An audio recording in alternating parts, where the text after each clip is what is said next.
everyone. My name is John FitzGerald. This is A Bit of Business, and on behalf of Lear Media TV and the British and Irish Trading Alliance, welcome to the show. Our topic today is energy, a subject that is particularly relevant right now to all of us as we see both commercial and domestic energy prices going through the roof. This is literally affecting every single one of us right now. Our special guests today are Luke Piper, James Halligan, and Stephen Jones, who are well placed to help businesses navigate through this challenging issue. Luke is the managing director of Architectural Ironmongers BJ Waller Limited, one of 3 directors of the Joinery Network, and chair of BITA in East Anglia. James is a director at an Energy Management Workshop, has been working with manufacturing companies for years to help grow their businesses, and also helps them to minimize costs by engaging with energy brokers and other suppliers. Stephen is the CEO of EnviroTech Energy Management, who distribute a suite of renewable energy solutions, including energy stations, EV charging hubs, and smart home technology that can help reduce energy bills. EnviroTech Energy Management is also a BITA member and a platinum sponsor. Welcome to the show, gents, and thank you for joining me today. And broadly speaking, you have 3 very interesting perspectives. James, you have a deep understanding of the energy markets. Stephen, you're an expert in renewable energy solutions. Luke, you have a large business constituency within the Joinery Network that will be very interested in what they can do to mitigate energy costs. So from these 3 different perspectives, what is your assessment of the energy market right now, and what is likely to happen to energy costs over the next 12 months? So let's start with James first on this, then we'll go to Luke and over to Stephen. Hello, everybody. It's very, very difficult to predict the energy market. It's changing day by day, and sometimes not in the right direction than you'd expect it to go. But everywhere is up, up, up. And a lot of the small to medium-sized suppliers of energy in the UK are beginning to look at the market and pull out. One of the big suppliers, Opus Energy, pulled out of the hospitality market last week, and they're now considering pulling out of the manufacturing market because of the perceived high risk that they see with the escalating prices. We're now in a situation where nearly 70% of what we pay business owners, this is, for our electrics, are actually levies and non-commodity charges imposed by the government. But not once do you hear on TV or radio that the government are going to cut back on the green levy, which takes up nearly 24% of our current energy costs. And as prices go up, it becomes a percentage of the wholesale price. So there's more and more money going into green energy, but it's coming out of businesses. I can only see a lot of businesses failing in the next 18 to 24 months, unless they actually take a handle on what they're paying for, what they're using, and put together a strategy to come out at least surviving what is a very, very difficult period of time for most businesses, with prices escalating across the board. Energy, we're looking at a 50% increase, stabilizing, which is massive, absolutely massive. I'm looking at the moment to some of our holiday parks where their costs are increasing by 3 to 4 times because they're deemed to be high risk. It is a crisis which is being ignored by the government. Luke, what's your thoughts on this question? So, yeah, well, first of all, thanks for having us, John. It was good to put this together. So, as James has said, and you rightly said, John, it's from personal, a domestic point of view and a business point of view. So, my take on this and why I wanted to get us guys together via the power of BITA to help small to medium businesses, which we have stacks of under the Joinery Network. So it hit me like a steam train, to be honest, when I was sat in a meeting with 2 of my customers. One guy was lucky enough that he owns his own premises. He's got solar panels on his roof, and he's mitigating these massive increases and actually charging energy back to the grid, which is great.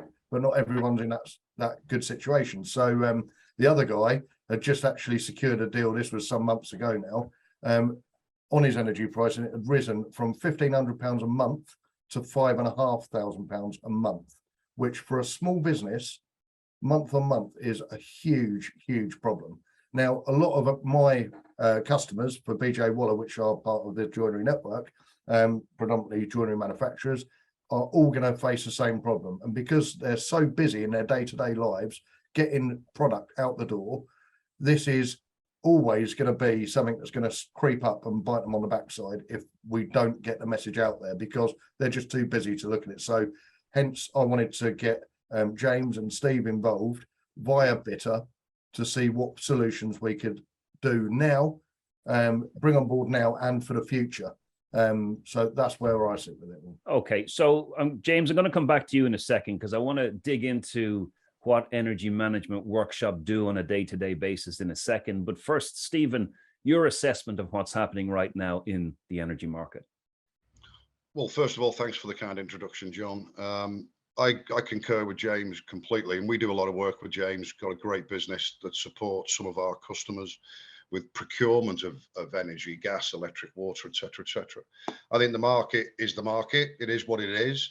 I think from our point of view, the challenge is to engage with senior personnel in organizations to get them not to be frightened of using renewable technology.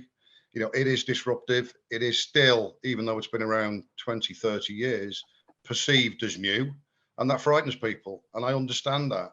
However, you know, there's lots of different technology out there that we've got access to, either whether it's self-manufactured by us or through third-party supply tier one chains that can help reduce ongoing costs on a day-to-day, month-to-month basis.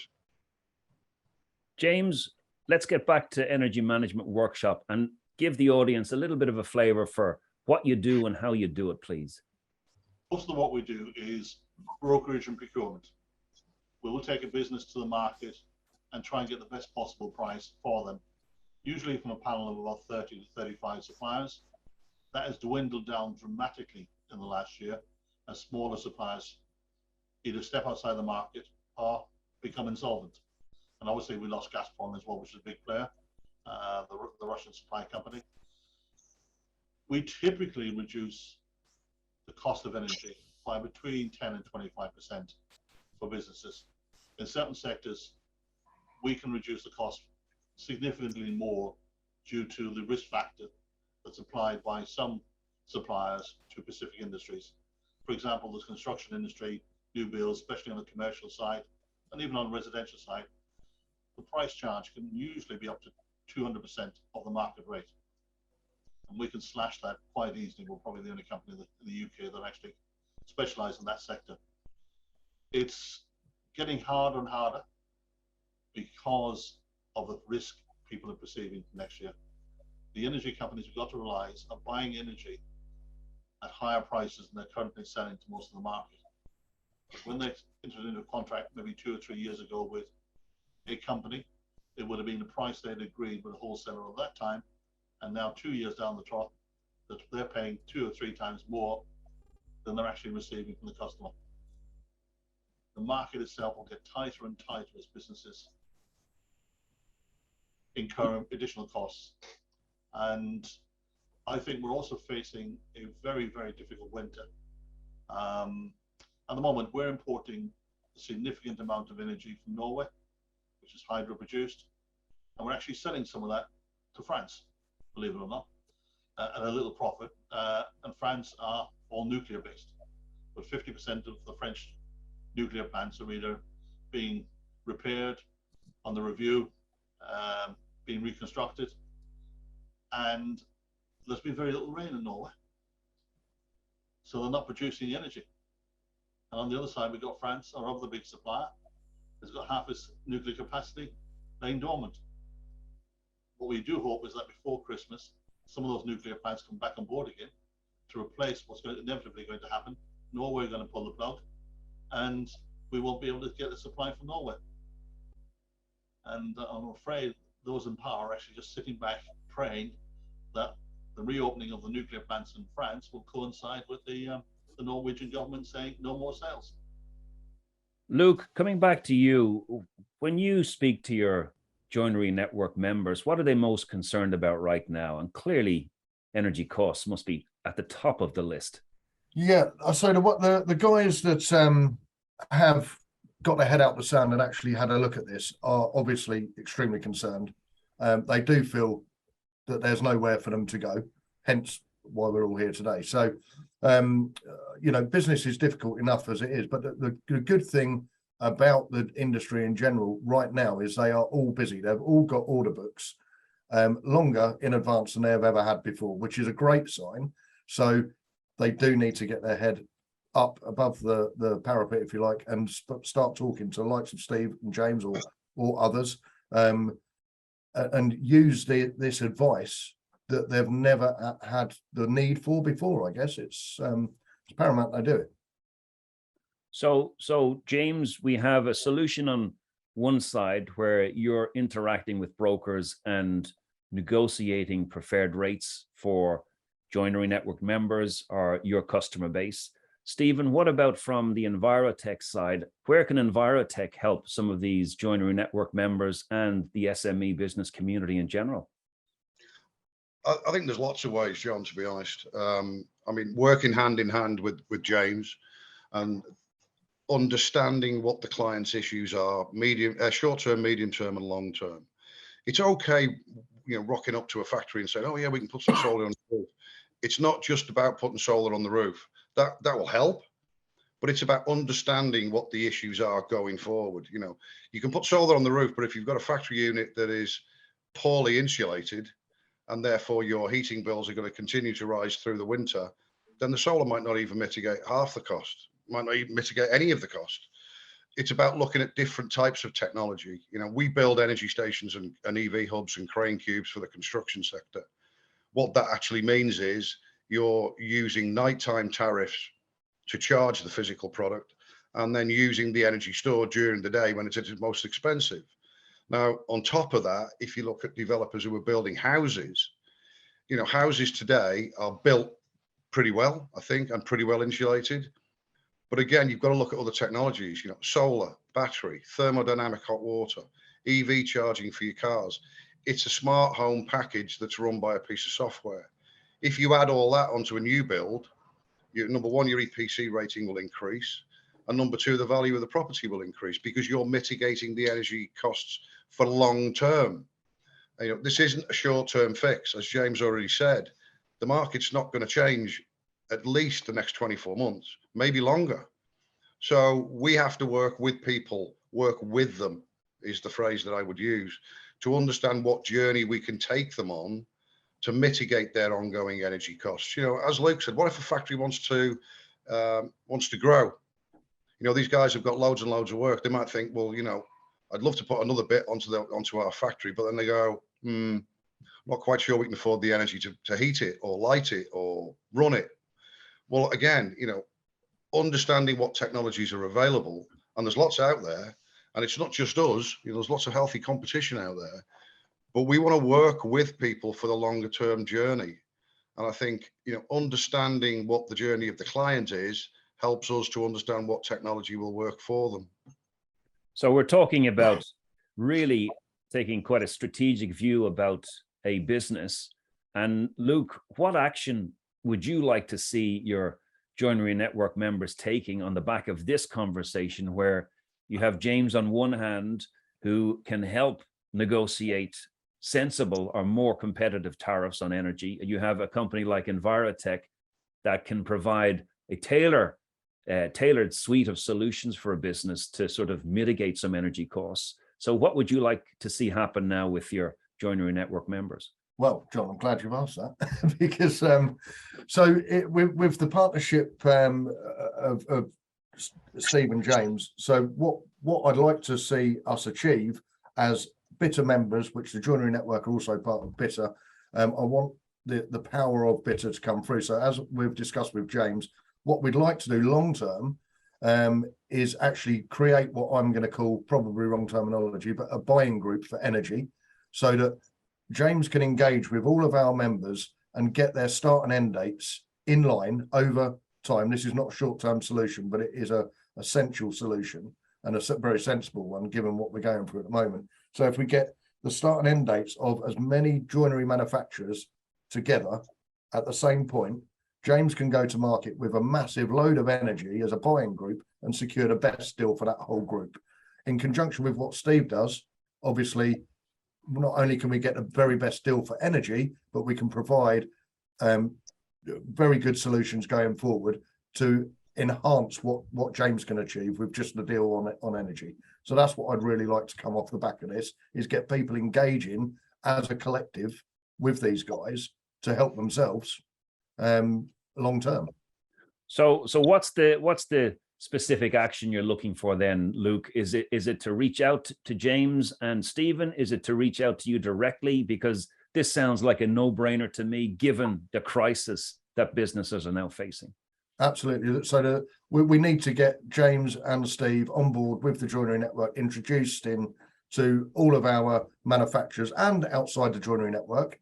You know, it's another reason to get involved with us, because we're not just looking at the efficiencies of manufacturing and the compliancy issues that all these small businesses face. We're trying to look way outside the box here to help these manufacturers survive, first of all, and then once we've got over the survival mode, to power through and make some decent profits.